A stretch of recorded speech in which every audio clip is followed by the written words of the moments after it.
subirnos ao barco, xa estou escoitando as ondas, e ver que pescamos, e que é mellor para levarnos que o noso patrón maior de Hora Galega, Sauro, que hoxe danos conta ademais de que se amplían os prazos de pesca de cara á campaña de Nadal.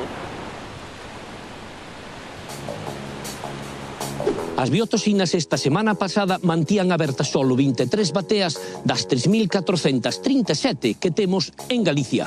As biotoxinas de microalgas mantían pechadas en Galicia casi todas as bateas para protexer as persoas de problemas digestivos. A boa nova co Intermar, o vernes no último análise abre un polígono de bateas na ría de Vigo. A boa noticia que por fin empeza a remitir.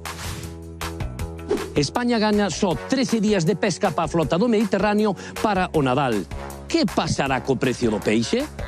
O Ministerio de Agricultura e Pesca acaba de conceder 13 días de pesca para a flota do Mediterráneo ante a forte demanda de peixe e marisco. Esta flota xa datou as súas redes e pasa de 130 días a 143. É unha auténtica limosna. Quen pode sobrevivir así?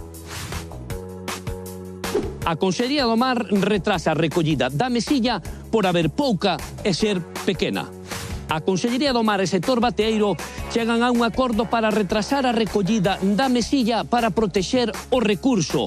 Dicho acordo nace do consenso entre a Administración, científicos e sector bateeiro.